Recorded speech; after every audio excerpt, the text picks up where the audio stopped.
నమస్కారం. మనము కిందటి ఎపిసోడ్‌లో ఒకే అక్షరము, ఒకే ఒత్తు ఉన్న 'స్త్రీ' అనే పదము ఏ విధంగా, ఎన్ని విధాలుగా తన గమనాన్ని ప్రారంభించి 'స్త్రీ' అనే గమ్యానికి చేరిందో తెలుసుకున్నాము.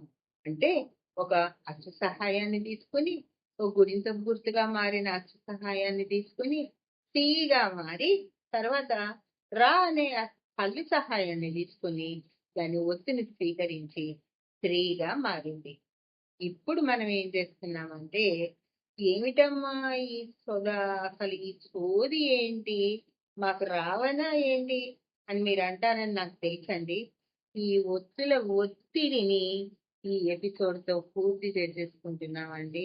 ఇంక వాటి జోలికి మనం వెళ్ళొద్దు. మనకి ఎటువంటి సందేహము అవి మనకి కలగజేయవు. కాబట్టి మనం వచ్చే ఎపిసోడ్‌లో మరింత ఆసక్తికరమైన కొత్త ప్రయోగాలను చేసుకుంటూ తెలుగు ఛానల్‌ని మరింత సుసంపన్నం చేసుకుందాము. ఈ ఎపిసోడ్‌లో మాత్రం క్లుప్తంగా, ఎందుకంటే కిందటి ఎపిసోడ్‌లో మనం వివరంగా తెలుసుకున్నాం కాబట్టి అదే విభాగాన్ని క్లుప్తంగా మరొకసారి పునశ్చరణ చేసుకుంటూ 2 అక్షరాలు 2 ఒత్తుల్ని కలిగి ఉన్న పదాలని, 3 అక్షరాలు 3 ఒత్తుల్ని, అంటే ప్రతి అక్షరము ఒక సంయుక్తాక్షరంగా మారి ఉన్న పదాలని చూసుకుంటూ అందులో ఉండే అక్షరాలు ఏమిటి, అందులో ఉండే ఒత్తులు ఏమిటి, ఏ అక్షరము అచ్చు సహాయం వల్ల మారింది, ఏర్పడింది, ఏ ఒత్తు చేరి ఆ పదానికి సంపూర్ణమైన అర్థాన్ని ఇచ్చింది అనే విషయాన్ని గమనిద్దాం. రండి. ఇక్కడ ఇచ్చిన పదము పంచ.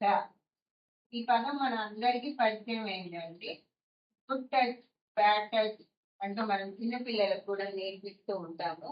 ఆ స్పర్శ అనే పదాన్ని మనం ఉదాహరణగా తీసుకుని అది ఏ విధంగా ఆ రూపాన్ని సంతరించుకుంది, ఎవరెవరు సహాయం చేశారు, ఆ సహాయం చేసేటప్పుడు వాళ్ళు తమ రూపాలని, నామాలని ఏ విధంగా మార్చుకున్నారు, వచ్చి ఏ స్థానంలో ఉన్నారు అనే విషయాలను గమనిద్దాం. ఈ స్పర్శ అనే పదంలో 2 అక్షరాలు మనకి కనిపిస్తాయి. స, ఇంకొకటి ర. స, ర అనే అక్షరాలు స్పర్శలో ఉండే అక్షరాలు మాత్రమే మనం మాట్లాడుతున్నాం. ఈ 2 అక్షరాలుగా మారటానికి ముందు ఉర్రు అనే సహజ రూపాన్ని పొంది ఉన్నాయి హల్లులు. ఆ హల్లులు ఉర్రు అనే హల్లులు స రాగా మారటానికి ఆ తలకట్టు అనే అచ్చు వచ్చి సహాయం చేస్తుంది. సహాయం చేయటం వల్ల ఇక్కడ ఉన్న దీన్ని తీసివేసి ఈ తలకట్టుని పెంచుకున్నారు, ఇక్కడ ఉన్న దీన్ని తీసివేసి తలకట్టుని పెంచుకున్నారు. ఈ విధంగా స ర అనే 2 అక్షరాలు ఏర్పడ్డాయి. ఉర్రు అనే హల్లు స ర అనే అక్షరాలుగా ఏర్పడటానికి సహాయం చేస్తుంది పలకట్టుగా మారిన ఆ అనే ప్రథమ అచ్చు. ఇప్పుడు ఈ స అనే అక్షరం సరైన అర్థాన్ని ఇయ్యలేకపోతున్నందువల్ల ఇంకొక హల్లు సహాయాన్ని కోరుతుంది. ఆ స అనే అక్షరం వెళ్ళి ప అనే అక్షరం యొక్క సహాయాన్ని కోరింది. అప్పుడు ఈ ప అనే అక్షరం ఏం చేసిందంటే, ఇది ప అనే అక్షరం తన తలకట్టును మాత్రం తీసేసి పవట్టుగా మారింది. ఇది ఒక విధంగా చూస్తే మనకి ఏ లాగా కూడా ఉంది, అక్షుల్లో ఉండే ఏ లాగా ఉంది పావట్టు. ఇది గమనించుకోవాలి. ఎప్పుడైతే పదములో ఉన్న అక్షరముల కింద వచ్చి కూర్చుంటుందో అది పావట్టు.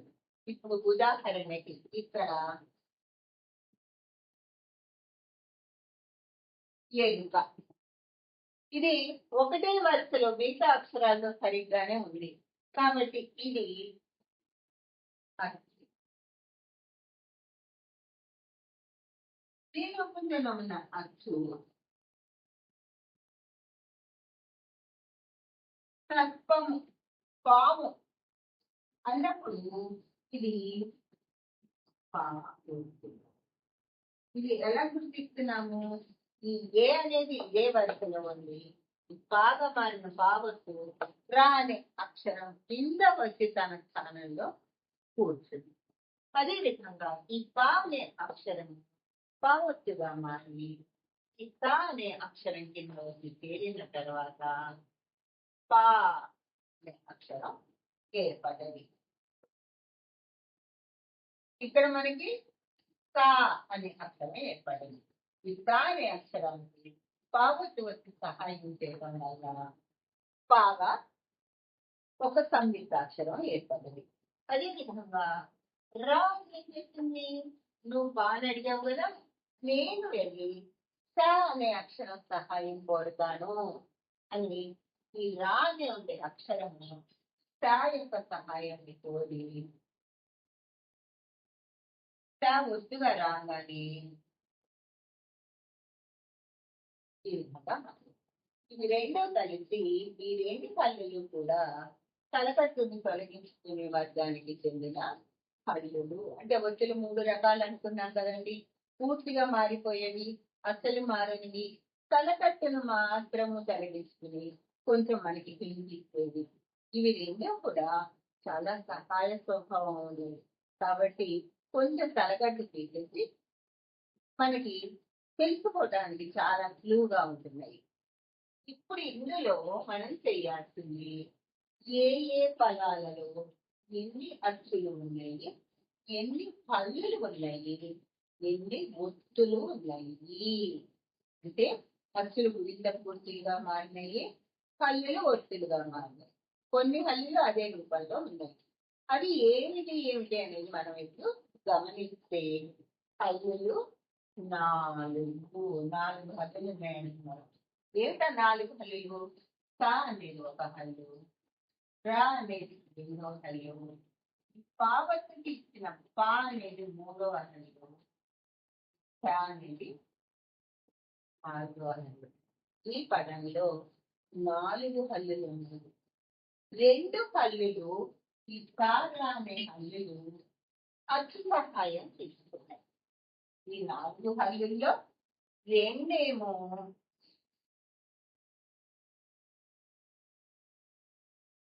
అచ్చు సహాయం తీసుకున్నాయి. అచ్చు సహాయం తీసుకున్నది తలకట్టుగా మారాయి. 2 ఒత్తులుగా మారాయి. ఆ ఒత్తులుగా మారిన హల్లు ఏంటి? పా, రెండేమో గుంటపు గుర్తులుగా మారినవి. ఒకటే గుంటపు గుర్తు 2 సార్లు వచ్చింది. 2 హల్లులేమో ఒత్తులుగా తమ తలకట్టుని తొలగించుకొని వచ్చి ఈ అక్షరాల కింద ఉన్నాయి. కాబట్టి హల్లులు 4, అచ్చు ఒకటే, తలకట్టు ఒకటే. ఇక్కడ తలకట్టు, ఇక్కడ తలకట్టు, కానీ 2 సార్లు వచ్చింది. ఒత్తులు 2, అది పాములు జాగ్రత్త. ఇది 2 సంయుక్తాక్షరాలు గల పదం యొక్క వివరం. ఇప్పుడు మనము 3 సంయుక్తాక్షరాలు ఉన్నాయి ఇందులో.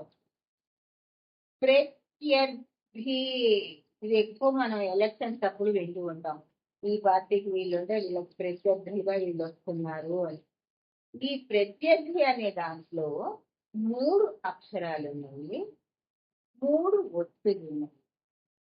అవి ఏ విధంగా ఏర్పడ్డాయి అనేది ఇంత పెద్ద స్టోరీ చెప్పకుండా సింపుల్ గా కోడ్ లాగా రాస్తున్నాం. కానీ ఆ కోడ్ లో కూడా ఒక చిన్న తప్పు లోపం వచ్చింది. ఆ లోపం ఏమిటో మనం ఇప్పుడు గమనిద్దాం రండి. ఇక్కడ వీళ్ళు ఏం చేస్తారంటే, ఇది మొదటి అక్షరము, ఇది 2వ అక్షరము, ఇది 3 సంయుక్తాక్షరాలు. 3కి గుడింతపు గుర్తులు, 3కి కింద ఒత్తులున్నాయి. పైన గుడింతపు గుర్తు ఉంది, కింద ఒత్తి కూడా ఉంది. అవి ఏమిటి విడదీస్తే ఏది కూడా వస్తాయి. మనం ఇక్కడ అన్నట్టుగానే ఈ ఫస్ట్ అక్షరం పా. ఈ పా అనేది ఆ అనే అచ్చును తీసుకుని పాగా మారింది.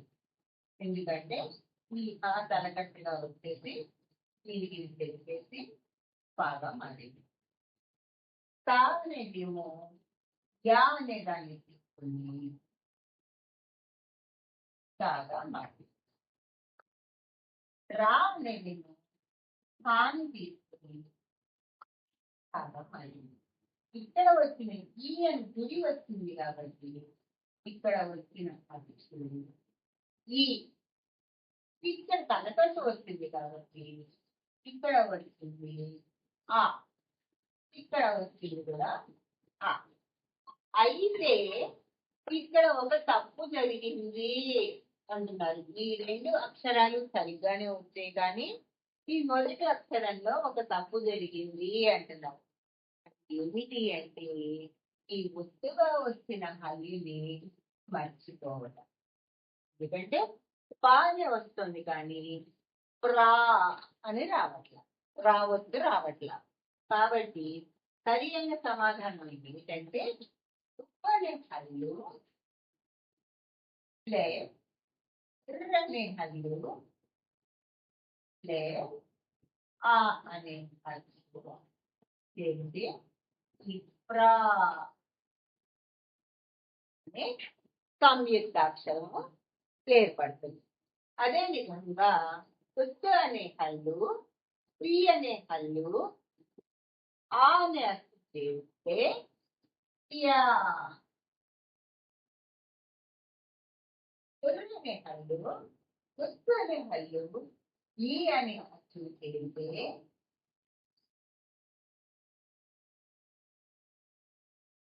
ప్రత్యర్థి. ఇప్పటికీ ఈ హల్లులు చేస్తున్నా ఈ ఒత్తులు చేస్తున్నా అవి అసలు ఎంత ఒత్తిడిగా తింటుందండి మనసుకి. ఏమిటండి మీరు వస్తారు, కొన్ని అక్షరాలు రాస్తారు, కొన్ని పదాలు రాస్తారు, వాటికి వచ్చిందంటారు లేదంటారు, గుడి వచ్చిందంటారు లేదంటారు, కింద తా వచ్చిందంటారు, తా తలగడ్డ తీసిందంటారు, మారిపోయిందంటారు. అంటే ఏమీ వద్దండి. ఇది కనుక మనం 1-2 సార్లు మననం చేసుకుంటే ఈ ఒత్తులతో మనం కూడా ఎన్నో గమ్మత్తులు చేయొచ్చు. వచ్చే ఎపిసోడ్ లో ఇంకో ఆహ్లాదకరమైన పాయింట్ని తెలుసుకుని దానితో తెలుగు తోటలో ఏ విధంగా పరిమళవంతమైన పుష్పాలని మనము ప్రకాశింపచేయాలో గమనిద్దాం. అప్పటి వరకు ఉంటానండి. సెలవు. నమస్తే. జై తెలుగు తల్లి.